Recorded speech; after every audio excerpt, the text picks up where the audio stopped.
Este é o projeto que nós vamos construir neste tutorial. É um simples carrossel de imagens com este efeito de sombreamento aqui nas beiradas, né? Ficando sombreado, e aqui no centro, em formato retangular, sem o efeito desse filtro de sombreamento. Portanto, é este projeto que nós vamos construir agora. Para começar, eu tenho aqui o meu editor de código, é o VS Code, e nele eu tenho uma pasta chamada Carrossel Imagem Fundo. É dentro dessa pasta que nós vamos criar, perdão, é dentro dessa pasta que nós vamos criar o nosso projeto. Eu vou começar criando um arquivo chamado index.html. Eu vou digitar ponto de exclamação para criar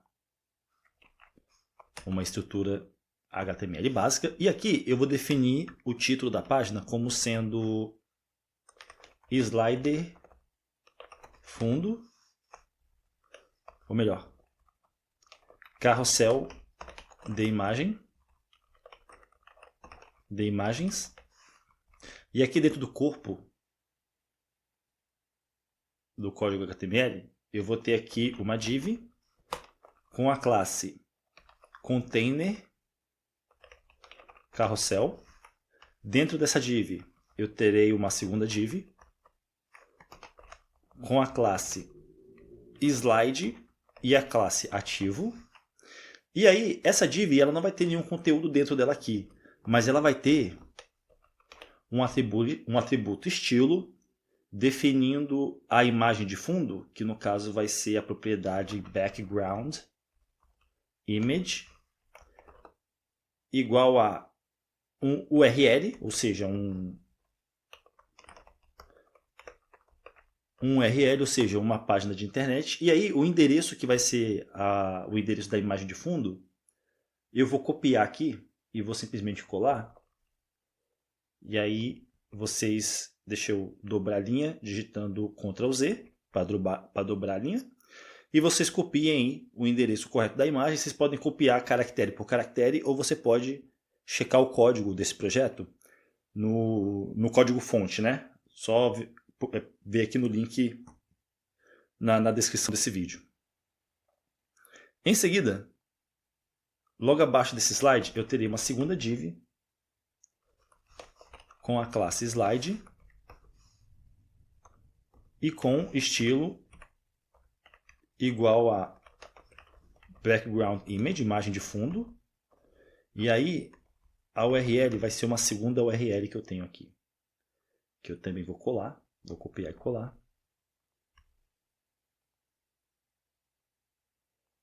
Eu vou copiar esse aqui, porque os outros dois serão iguais. Vou colar, vou alterar aqui, vou remover esse endereço de imagem aqui. Deixa eu copiar novamente e colar. E aí para esses dois aqui serão outras duas imagens diferentes dessas duas aqui, né? Portanto, na verdade serão três, mais três. Serão 5 slides no total, né? Esses dois aqui e mais esses três aqui, que nós vamos definir a imagem de fundo para que seja essa aqui, para o terceiro slide. Essa aqui para o quarto slide. E para o quinto slide será uma quinta imagem diferente. E aí vocês copiem, se vocês quiserem, né, caractere por caractere, ou veja no código fonte esses endereços das imagens. E agora, se eu salvar esse arquivo, a gente não vai ver nada aqui no navegador, mas é porque eu não ativei ainda a nossa extensão Live Server, né? Eu vou clicar aqui em Go Live. E aí a extensão vai abrir aqui no navegador a página, né? Eu vou copiar o endereço aqui, porque eu quero acessar aqui. E aí... Bem, não aparecem as imagens ainda, mas é porque nós ainda não definimos os estilos, né, para essas classes aqui. Então vamos fazer isso agora. Eu vou criar aqui um arquivo chamado estilo.css. E aí eu vou definir aqui para a classe slide, só para que a gente possa visualizar os slides ali, né? Eu vou definir os seguintes estilos. A altura, height, eu quero que seja 100% a altura do dispositivo do usuário. E a largura, width, eu quero que seja 100 vezes a largura do dispositivo do usuário. Eu vou salvar esse arquivo e nós não vamos ver nada aqui ainda. E isso é porque nós não conectamos ainda o arquivo estilo.css com o nosso arquivo index.html. Portanto, vamos fazer isso aqui dentro da tag head. Eu vou criar um novo link para linkar o arquivo estilo, para linkar o arquivo estilo.css, que é um arquivo com relacionamento, né, entre os arquivos igual a stylesheet, folha de estilo, e o endereço, né, e o nome desse arquivo que eu quero conectar é estilo.css. Eu vou salvar e, portanto, agora nós podemos ver aqui as imagens que nós queremos. São essas imagens aqui. Portanto, vamos terminar de criar os elementos HTML da página. Além das imagens de fundo que nós já criamos, nós vamos ter também duas setas, né? dois botões para alternar as imagens para a esquerda ou para a direita. E aí, esses elementos serão elementos do tipo button, com a classe seta e seta esquerda. Além disso, esse botão vai ter um ID igual a esquerda, e dentro dele nós teremos um ícone da biblioteca Font Awesome. Portanto, eu vou escrever aqui, vou criar um elemento i com as classes FAS espaço FA traço arrow left, que vai criar uma seta para a esquerda, né? Arrow significa seta e left significa esquerda. E aí, para o botão da direita, nós teremos também um elemento button com as classes seta e seta direita. Além disso, vai ter o ID igual a direita e terá os ícones. Terá o ícone que vai ser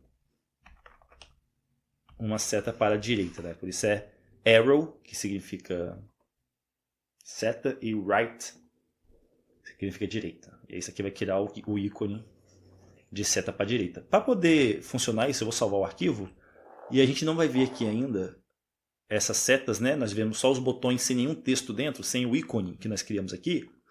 E isso é porque nós ainda não conectamos a biblioteca Font Awesome. Portanto, aqui na seção Head, eu vou criar um novo link. O tipo de relação vai ser stylesheet, folha de estilo. E o endereço do arquivo vai ser esse aqui. Eu vou copiar da minha colinha. E vou simplesmente colar aqui. É esse endereço da biblioteca Font Awesome. E agora, quando eu salvar esse arquivo, nós veremos aqui as setas para a esquerda e para a direita. Portanto, essa é a estrutura básica do nosso arquivo HTML. Vamos terminar de escrever os estilos, né?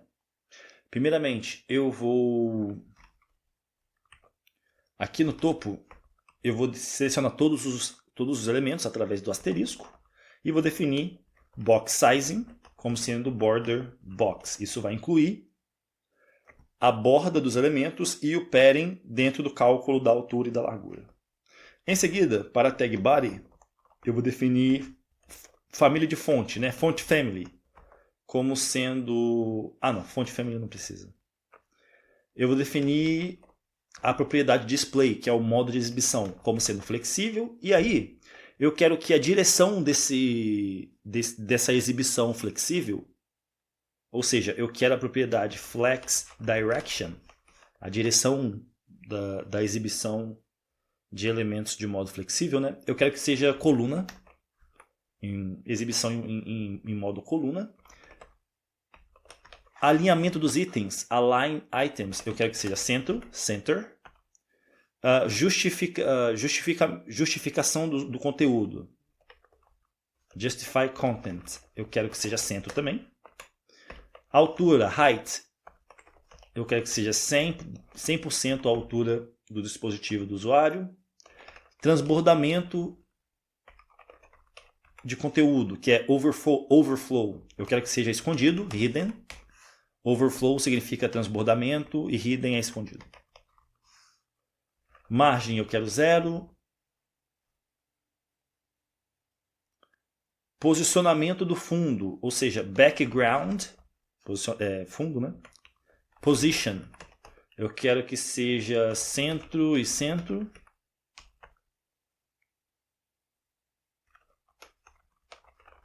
Background size, tamanho tamanho do fundo, né? Eu quero que seja cover, cobrir, vai cobrir toda a página. E transição, transition, eu quero que seja 0.4 segundos. Isso aqui vai criar um efeito de transição quando a gente alternar aqui entre as imagens, né? do carrossel de imagens. Portanto, agora eu salvei o arquivo e aí nós vemos apenas uma das imagens aqui, porque nós vamos acabar de construir os estilos, né? Em seguida, eu quero para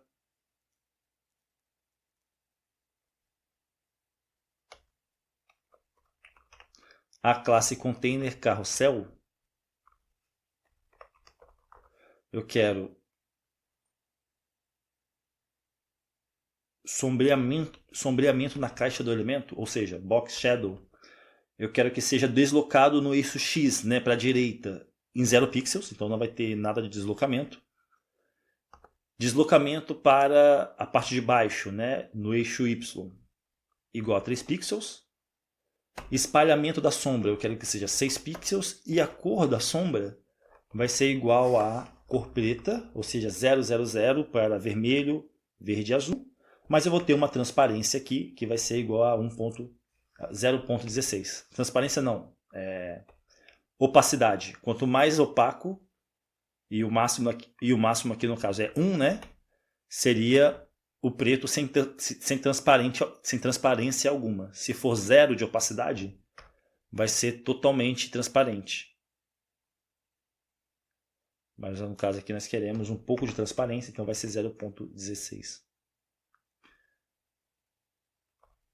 E aí eu vou ter um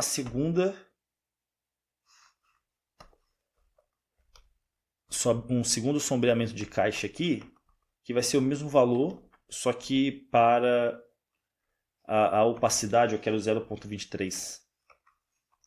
Em seguida, para a altura, eu quero 70% a altura do dispositivo do usuário. A largura, width, eu também quero que seja 70% a largura do dispositivo do usuário. Posicionamento desse elemento, eu quero que seja relativo a si mesmo, relative. Transbordamento, overflow, eu quero que seja escondido, hidden. E aí quando eu salvar, é carrossel com 2 S aqui, ó.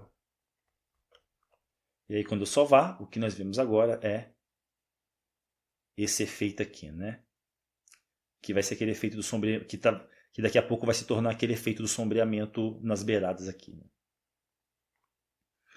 Em seguida, para a classe slide aqui que nós tínhamos criado anteriormente, eu vou ter opacidade, opacity igual a 0, ou seja, totalmente transparente. Altura e largura já definimos, né? Eu vou ter posicionamento do fundo igual a centro e centro.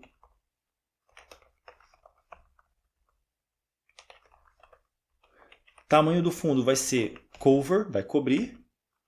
Posicionamento vai ser absoluto. Distância do topo vai ser igual a menos 15% a altura da tela do usuário. Distância da esquerda, left, vai ser menos 15% a largura do dispositivo do usuário. A transição de efeitos vai ser 0.4 segundos. Transition. A transição de efeitos vai ser igual a 0.4 segundos e vai ser uma transição de efeito, né?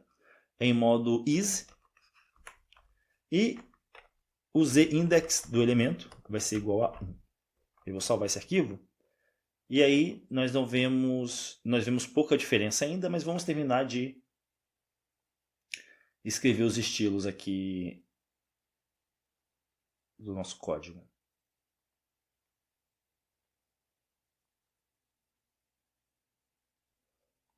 Em seguida, nós teremos a classe slide, ou melhor, o elemento com a classe ativo, que também tiver a classe slide, nós teremos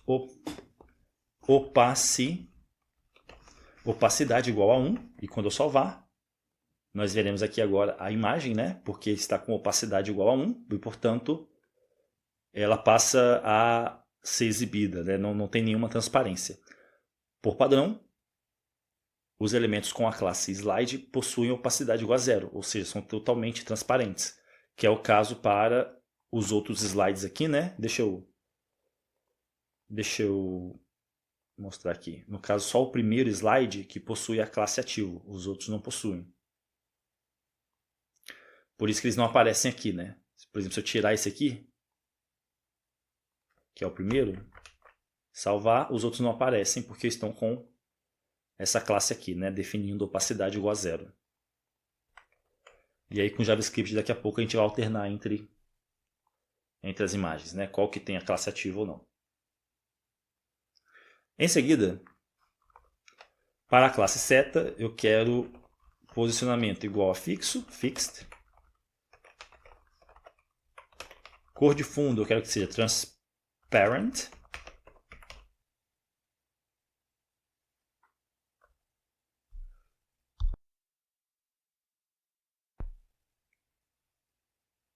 Cor do texto, color, eu quero que seja branco.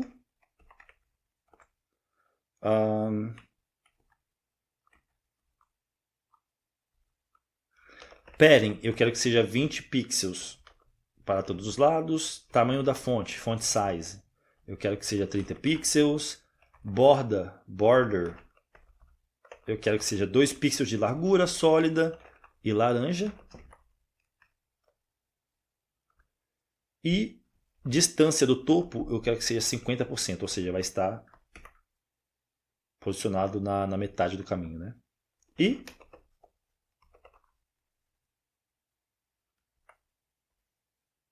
efeito de transformar, eu quero que seja deslocamento no eixo Y, ou seja, translate Y vai ser um deslocamento no eixo Y, né, que é o eixo vertical, igual a menos 50%.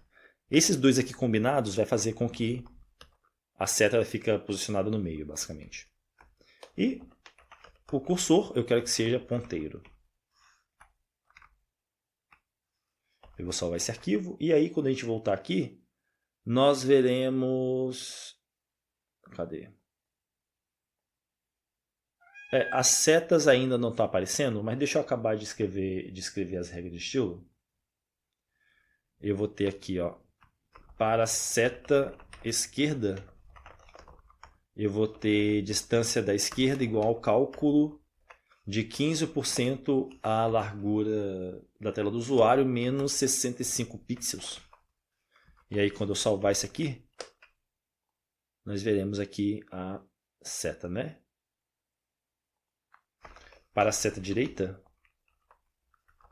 nós teremos uma distância da direita igual ao cálculo de 15% a largura da tela do usuário menos 65 pixels. E aí quando eu salvar, nós veremos aqui do lado agora a seta. Não está aparecendo a seta de fato ainda, mas quando a gente alterar a opacidade dessa região aqui do elemento que está branco, para poder aparecer o resto da imagem que foi cortada, então nós teremos as setas sendo exibidas aqui, né? O ícone da seta. E falta uma última classe aqui, que é para a classe seta. Quando estiver em modo foco, eu quero outline, que é uma borda que fica no elemento quando ele está em modo focus, né? Eu vou remover, portanto eu vou definir outline igual a 0. Vou salvar esse arquivo e agora, mesmo se esses botões aqui, né, que seriam as setas, estiver em modo focus, que é quando a gente clica em cima dela, não vai ter uma borda extra aqui sendo exibida. Portanto... Falta mais uma regra de estilo aqui, que é a seguinte. Eu vou selecionar o corpo da página. E aí eu vou criar o que nós chamamos de um pseudoelemento. O pseudoelemento é um elemento que nós vamos criar, que ele não aparece aqui na estrutura da página. Na estrutura da página aqui ela não vai aparecer. Mas esse elemento ele vai ter algumas características. Ele vai poder ter tamanho, vai poder ter cor, posicionamento, etc. Ele só não vai ser criado aqui na estrutura HTML, né? E aí, para criar esse pseudo-elemento, eu vou selecionar o elemento body, que é a página, né? E aí eu vou criar esse pseudo-elemento digitando dois pontos, before. A palavra before em inglês significa antes. E basicamente o que nós estamos criando aqui é um pseudo-elemento que, na ordem dos elementos aqui, na estrutura do site aqui, ele vai estar antes do elemento body. É basicamente isso. Aqui no arquivo ele não aparece, mas a gente cria ele aqui no CSS. E aí esse elemento, ele vai ter conteúdo, content, igual a uma string vazia, ou seja, nada. Posicionamento vai ser igual a absolute, position absolute. Distância do topo, eu quero que seja 0 pixels. Distância da esquerda, eu quero que seja 0 pixels. Largura, eu quero que seja 100%. E altura, eu quero que seja 100% a altura do dispositivo do usuário. E o fundo, a cor de fundo, background color, eu quero que seja a cor preta, ou seja, 0 vermelho, 0 verde, 0 azul. E eu quero uma opacidade igual a 0.7. Isso vai fazer com que esse elemento tenha um pouco de transparência, né? E vai ser esse efeito aqui do filtro nas beiradas, né? E eu quero a propriedade zIndex como sendo igual a -1. E aí, quando eu salvar esse arquivo, nós veremos aqui agora esse efeito sendo aplicado, né? E deixa eu pensar. Em teoria, a gente já devia ser capaz de visualizar aqui essa região aqui da imagem com filtro, né? Com esse filtro aqui escuro. Mas essas regras de estilo que eu acabei de definir, parece que está faltando alguma coisa para esse efeito ser aplicado, né? Deixa eu checar aqui no meu código. No caso aqui nós temos, deixa eu ver para cá se está certo. Acredito que sim.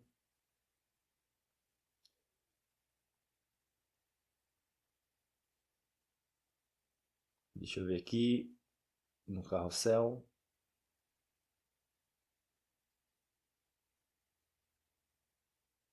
Também está certo. Posicionamento relativo, overflow hidden. Aqui o slide, opacidade 0, altura 100. Eu acho que está correto isso aqui tudo. Talvez a minha estrutura HTML não esteja correta. Deixa eu fazer o seguinte, eu vou copiar o meu código da colinha e vou colar ele aqui todo. Vou salvar. Nós não vemos ainda, ok? Talvez seja algum bug aqui. Deixa eu ver. Container, carrossel.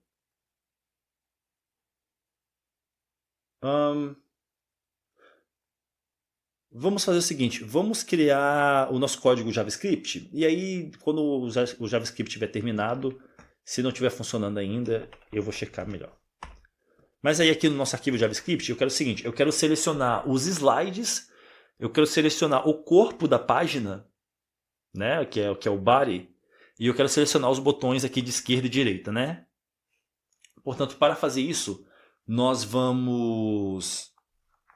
Primeiramente, eu vou selecionar o corpo da página, que é a propriedade body, né, do documento. E aí eu vou atribuir isso a uma constante chamada corpo. Em seguida, eu vou criar uma constante chamada slide que vai receber todos os elementos com a classe slide.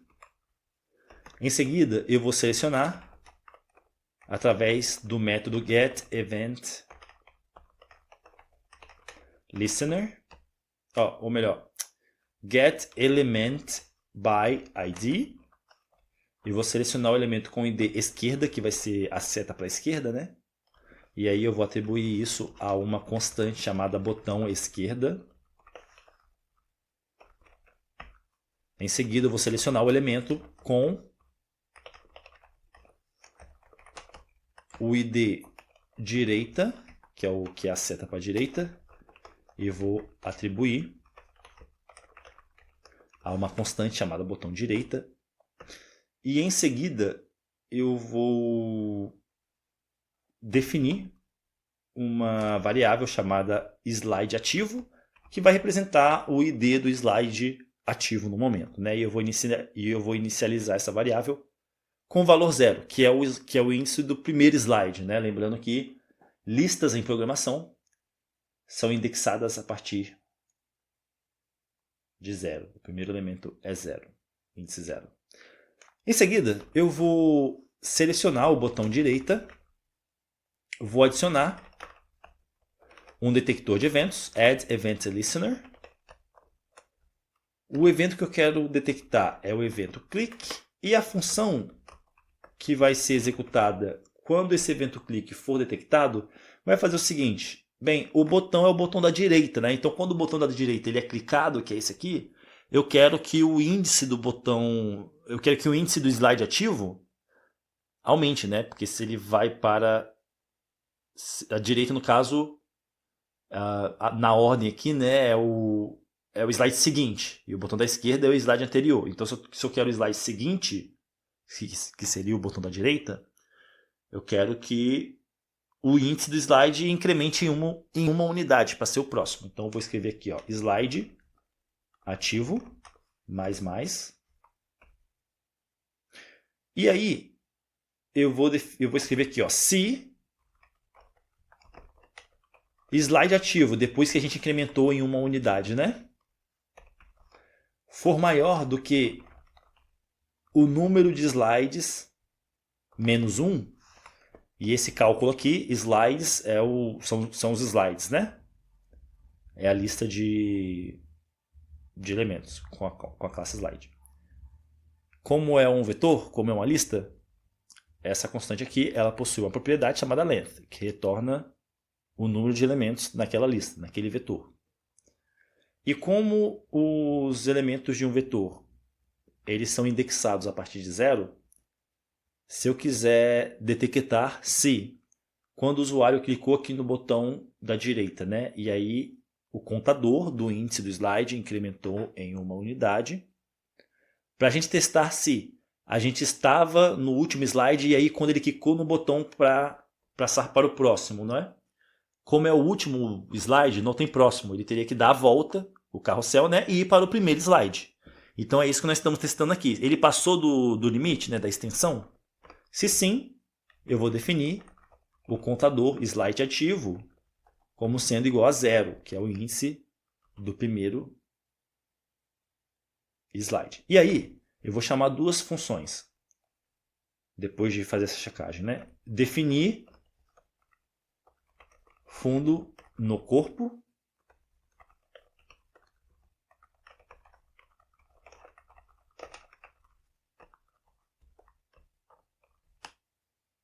e definir slide ativo.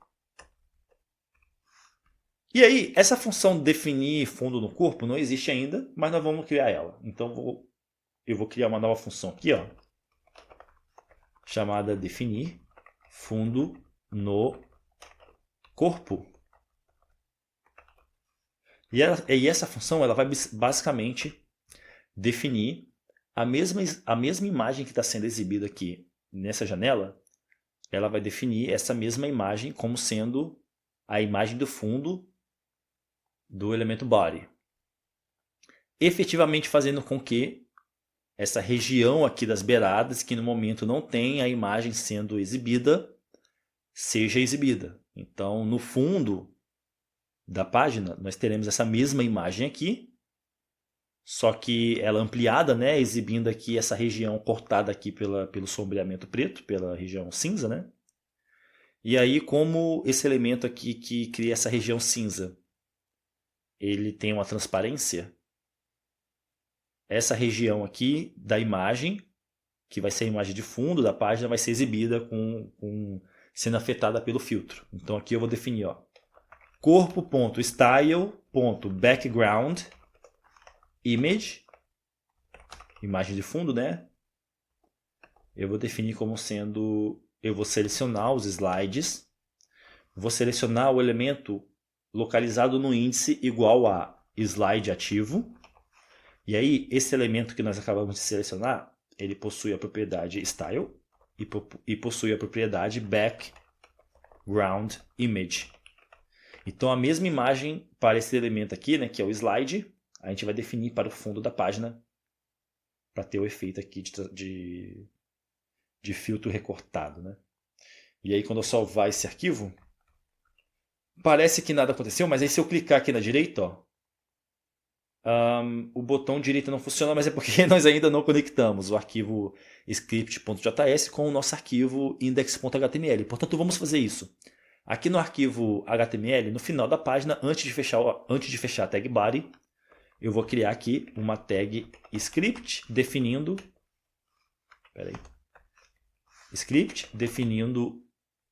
o atributo src como sendo script.js. Vou salvar esse arquivo. E aí, quando eu clicar aqui no botão direito, nós veremos que a imagem de fundo do corpo da página está sendo alterada, né? A imagem aqui do slide não está sendo alterada, mas nós vamos fazer isso. Nós vamos terminar de configurar isso. Portanto, aqui no arquivo JavaScript, eu vou criar uma outra função aqui chamada definir slide ativo.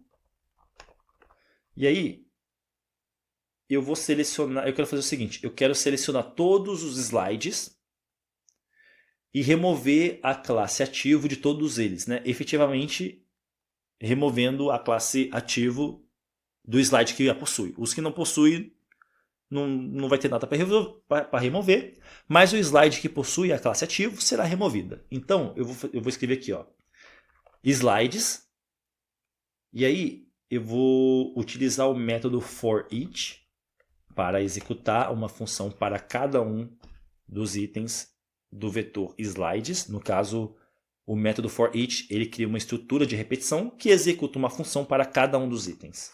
E aí, para cada um dos itens, eu vou criar a seguinte função seta. Essa função ela recebe o item, né, o elemento, que eu vou chamar de slide.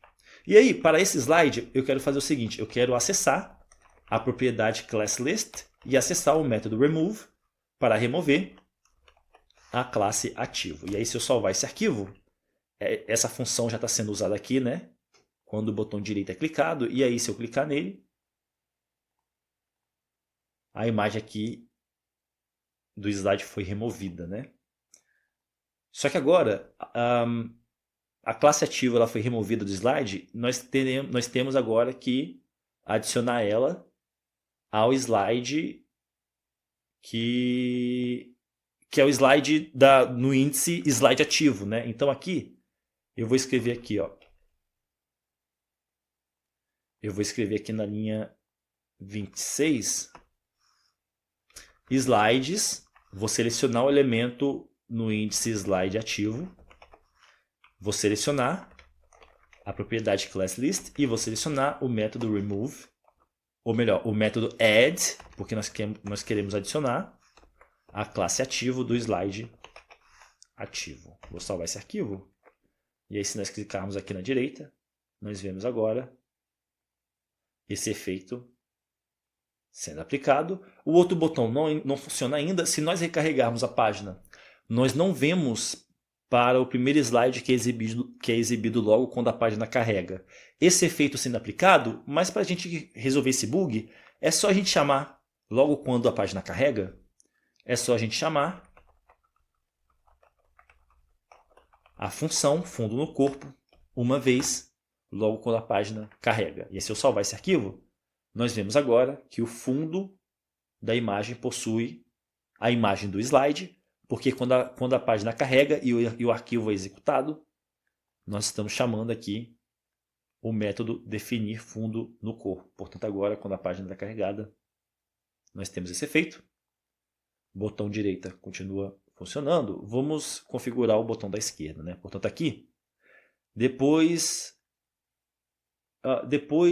desse trecho de código aqui que configura o botão da direita, nós podemos copiar esse bloco de código aqui, colar ele, e em vez de selecionar o botão direita, eu vou selecionar o botão esquerda, e ao invés de incrementar o índice do slide ativo, eu vou decrementar, ou seja, diminuir em uma unidade, digitando menos menos.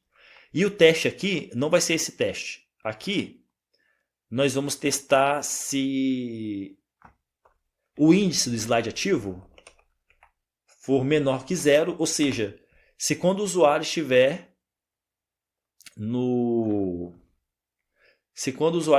primeiro slide, que é o slide no índice 0, e aí ele clicar no botão aqui esquerda, efetivamente o que vai acontecer aqui na linha 20 será decrementar o valor 0, que é o valor do elemento do primeiro índice, né? Vai decrementar para menos 1. Só que menos 1 não é um valor de índice para elemento válido. O que nós queremos, quando a gente clica no botão esquerda, quando estivermos no primeiro slide, é que o carrossel de imagens dê a volta, ou seja, que ele vá para o último slide. Então aqui, se slide ativo, depois que ele foi decrementado, for menor do que 0, então nós queremos definir slide ativo como sendo igual ao número de elementos que o slide, ao número de slides, né, menos 1. E esse cálculo aqui vai nos retornar o índice do último slide, do vetor. Eu vou salvar esse arquivo. E agora, se eu clicar para a direita, ele funciona. Mas se eu clicar para a esquerda e voltar para o primeiro slide e clicar novamente, ele dá a volta para o final do carrossel para exibir a última imagem. E os botões continuam funcionando, ó, para ambos os lados. Portanto, esse foi o nosso projeto de carrossel de imagens com esse efeito de fundo. E eu vejo vocês no próximo tutorial.